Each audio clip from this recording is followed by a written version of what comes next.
उत्तर प्रदेश सरकार में कैबिनेट मंत्री और सुहेलदेव भारतीय समाज पार्टी के राष्ट्रीय अध्यक्ष ओम प्रकाश राजभर जी हमारे साथ हैं। मंत्री जी, आज अखिलेश यादव जी ने बड़ी महत्वपूर्ण प्रेस कॉन्फ्रेंस की। 40,000 रुपए महिलाओं को देने का उन्होंने ऐलान कर दिया।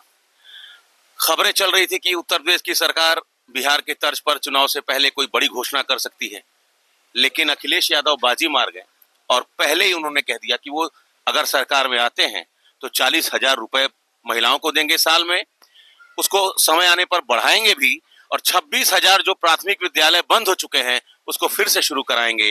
तो आम लोगों तक पहुंचने की कवायद है। कैसे देख रहे हैं समाजवादी पार्टी के इस कदम को? कुछ लोग इसको मास्टर स्ट्रोक बता रहे हैं। वो लोग बता रहे हैं जो समाजवादी पार्टी के लोग हैं। ये घोषणा आज कोई नई बात नहीं है, ये कई महीने से बोल रहे हैं। और काम बिगाड़े 3 अगर मगर लेकिन, ठीक है।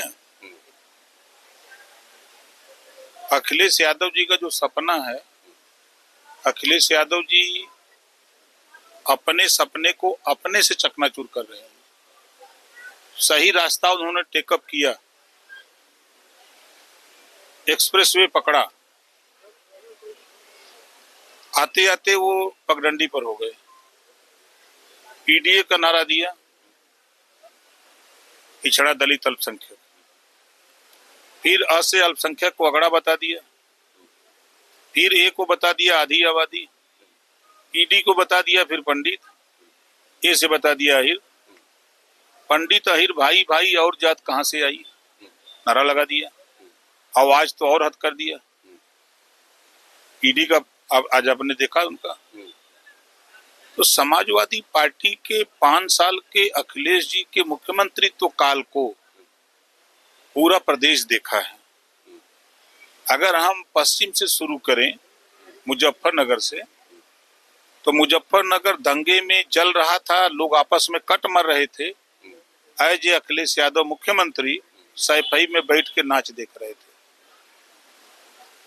5 साल में 1000 दंगे हुए, 1200 जन की हानि हुई, और बाजा बज रहा था समाजवादी पार्टी में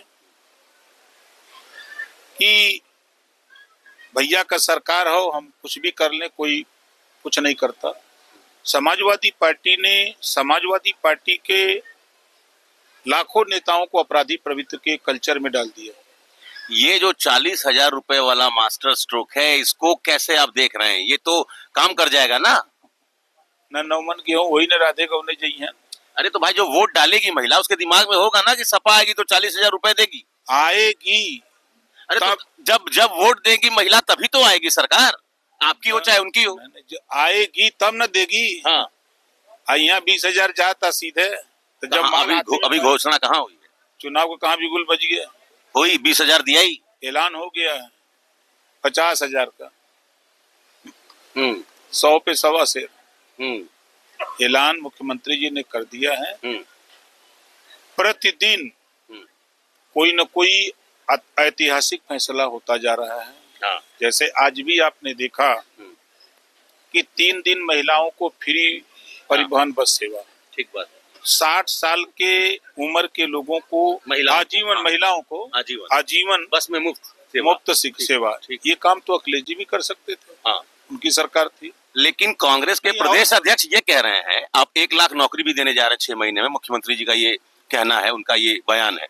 कांग्रेस कह रही कि आप तो हर साल 2 करोड़ नौकरी देने की बात कहे थे, तो ऊंट के मुंह में जीरा है। 1 लाख नौकरी जो दे रहे हैं, पता नहीं वो भी देंगे नहीं। कांग्रेस का आरोप है ऊंट के मुंह में जीरा है, 1 लाख नौकरी जो देने का आपकी सरकार ने वायदा किया है।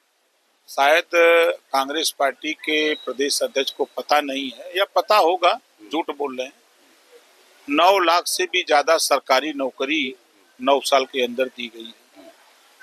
अगर वो थोड़ा सा भी बुद्धि लगाएंगे तो उनको मालूम हो जाएगा। अच्छा ओम प्रकाश जी, आप देखिए, आप खरा खरी बोलते हैं, सीधे सीधे बोलते हैं। मेरा ये सवाल है कि अगर आप लोगों ने बहुत जबरदस्त काम किया है डेवलपमेंट को लेकर, जो आप लोग प्रचार के माध्यम से लोगों को बता रहे हैं कि हमारी सरकार ने लॉ एंड ऑर्डर से लेकर डेवलपमेंट तक हर मोर्चे पर जबरदस्त काम किया है, तो ये जो 50,000 रुपए, जो पहली किस्त 20,000 की, फिर 10,000 की 3 किस्त आएगी, जो जानकारी मिल रही है, इसकी जरूरत क्यों पड़ी?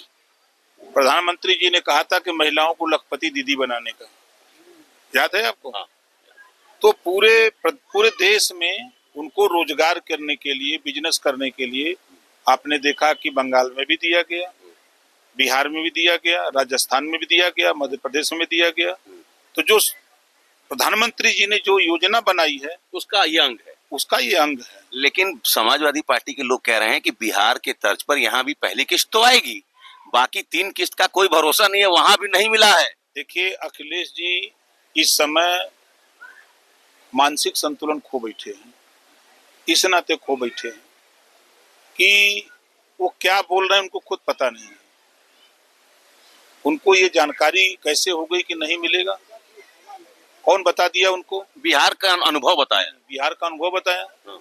अभी तो उन्होंने एनडीए का राष्ट्रीय अध्यक्ष बन करके सीट बांट दिए और दूसरे दिन फिर बैक हो गए, फिर दूसरे दिन आ गए कि नहीं तिनिया को सीट मिली 39 से।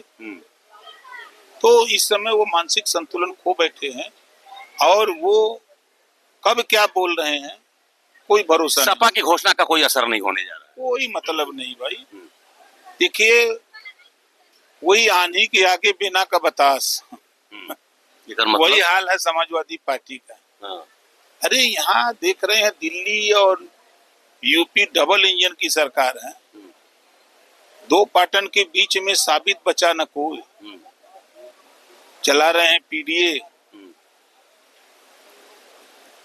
गया। बसपा अकेले चुनाव लड़ रही है, कांग्रेस का आरोप है कि बहन जी दबाव में है, इसलिए वो गठबंधन नहीं करना चाह रही। बसपा के मालिक हैं, वो जानते हैं। वो प्रदेश अध्यक्ष का बयान है ये। अरे प्रदेश अध्यक्ष, जिस पार्टी का प्रदेश में 2 गो विधायक हों उतना ना हैसियत है। 2 ही विधायक, 2 विधायक हाँ, ठीक बात। और कांग्रेस पार्टी 60 साल तक शासन किया।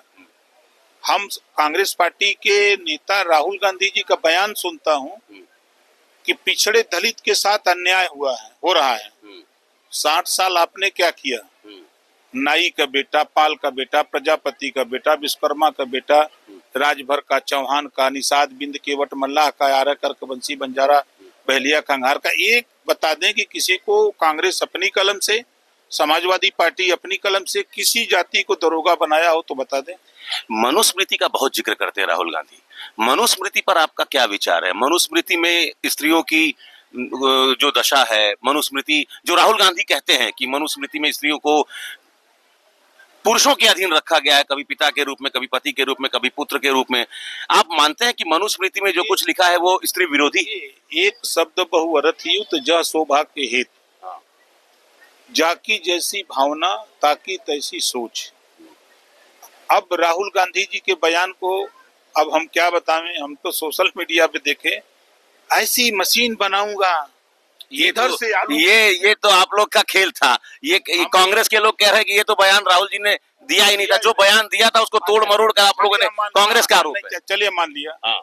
अभी खड़गे जी का बयान आया कि देश के लिए राहुल जी ने कुर्बानी दे दी और टुकड़े टुकड़े हो गए। यो उनके पिताजी के बारे में, राजीव जी के बारे में बोल, राहुल की बात कर रहे हैं। अच्छा, स्लिप ऑफ टंग हो गया होगा। लेकिन मनुस्मृति पर आपके क्या विचार है? देखिए वो एक समय था और आज का समय। हमारे दादा भगई पहनते थे नगौछा का, ठीक है। आज आप उठा के देखिए, करोड़ों में नहीं मिलेगा कोई, ठीक है ना। तो प्रकृति परिवर्तन, प्रकृति का नियम है, परिस्थितियां बदलती रहती हैं और उस परिस्थिति में मनुष्य ढलता रहता है। आज आप जहाँ बैठे हैं, आज के 50 साल पहले क्या कभी लान था का? नहीं, बिल्कुल नहीं था। मैं इसी इलाके का रहने वाला हूँ। कुछ नहीं था, 10-12 साल पहले ही कुछ नहीं था। और तो मनुस्मृति में जो कुछ लिखा, आप कह रहे हैं कि वो बीते समय की बात है, आज के परिवेश में, परिप्रेक्ष्य में बात होनी चाहिए। देखिए, कल अगर मनुस्मृति में बात ये लिखी जो बताते हैं कि महिलाओं को पढ़ने लिखने का अधिकार नहीं था, लेकिन उस कानून को तोड़ा महात्मा ज्योतिबा फूले, सावित्रीबाई फूले ने। ठीक बात, ठीक है ना। और आज बता दीजिए कि कहीं किसी चाय की दुकान पर कोई जाति पूछ के चाय दी जा रही है? नहीं। किसी होटल पर चले जाओ, किसी स्टेशन पर चले जाओ, जाति भेदभाव नहीं है। नहीं है ना। अब उस समय था। हाँ। तो उस समय की व्यवस्था थी, वो उसको उस समय इंगित किया गया। तो उस समय मनुस्मृति में वो बात लिखी गई। आज की स्थिति में आज का नौजवान कोई भी हो, वो सम्मान के साथ जीवन जीना चाहता है। ठीक बात है। तो उसके सम्मान के साथ जीने में वो क्या पहनेगा, वो क्या खाएगा, शामिल है ना? सब शामिल है। तो मछली सावन में खाना चाहिए, नहीं खाना चाहिए, ये आप लोग क्यों इसको लेकर इतना प्रेशर बना रहे हैं? या हम थोड़े बोल रहे हैं, आपकी ही तो सरकार है आपकी। सरकार नहीं, अजय राय जी का ही बयान था हाँ, कि निषादों ने मछली भात बनाया था। ठीक है। ठीक है। हाँ। अब अजय राय जी वहाँ गए नहीं तो कैसे जान गए कि नहीं, वो गए, निषाद वो तो कह ही रहे कि हम गए थे थे ना। लेकिन खाए नहीं थे। मैं भी कह रहा हूँ कि नहीं खाए थे। हाँ, लेकिन लेकिन ये कोई मुद्दा होना चाहिए। आज के समय में देखिए, आप सावन में मछली खाते हैं कि नहीं खाते, ये मुद्दा होना चाहिए। बतौर बतौर नहीं। ओम प्रकाश राजभर जी इसको कैसे देखते हैं? जो कट्टर सनातनी है, हाँ। सावन के महीने में एक माह नहीं खाते। नहीं खाते हैं। ठीक। अब वो कहते हैं कि हम कट्टर सनातनी हैं, और कट्टर सनातनी जाकर के मछली भात का दावत दे, मत खाए लेकिन दावत दे, वहां दिखे तो लोग क्या मानेंगे? तो कट्टर सनातनी का तो अच्छा, ये पूरा ये तो आपके सहयोगी बताते हैं ना? नहीं, वो कट्टर सनातनी है कि हाँ, नहीं? वो तो बकायदे कहते हैं कि हम बाबा विश्वनाथ के दरबार में जब रहते हैं जाते हैं, चंदन त्रिपुंड लगाते हैं। हाँ। तो ये सनातन को मानने वाले क्या सावन में वो मछली भात का भोज में शामिल हो सकते हैं? सवाल ये है। वो तो कह रहे हैं कि निषाद समाज मछली के साथ ही रहता है, वो मछली खाता है, किसको आपत्ति है? नहीं, आपत्ति कहाँ है? हाँ। आपत्ति इस बात की है कि आप सनातन को मानते हो, तो सनातन को मानने के बाद आप उस भोज में गए क्यों? वो कह रहे हैं कि अयोध्या प्रकरण के बाद से, मछली प्रकरण के बाद से निषाद समाज कांग्रेस के साथ बहुत तेजी से जुड़ रहा है। और जो राजूदास जी का हवाला देते हुए कहा कि जो बदसलूकी की गई निषाद नेता के साथ, कांग्रेस नेता के साथ जो निषाद समाज से थे, इन दो घटनाओं ने निषाद समाज को कांग्रेस के साथ जोड़ दिया। देखिए, एक नाई बार बनाओ तो एक जने का, तो बार बनाने वाला पूछलस कि कितना बार हो कपड़ा में, का हम छील देते ला नीचे गिन था। वही हाल आप देखिएगा 27 के चुनाव में, कांग्रेस का, बसपा का, सपा का वही हाल होने जा रहा है जो 17 में था, उससे बुरा हाल होने जा रहा है। कहाँ जाएंगे, कहाँ वोट मांगने के लिए? चलिए किसी क्षेत्र में चलिए, हम अभी तो चित्रकूट, आप हमको पूर्वांचल का नेता कहा जाता है, ठीक है ना?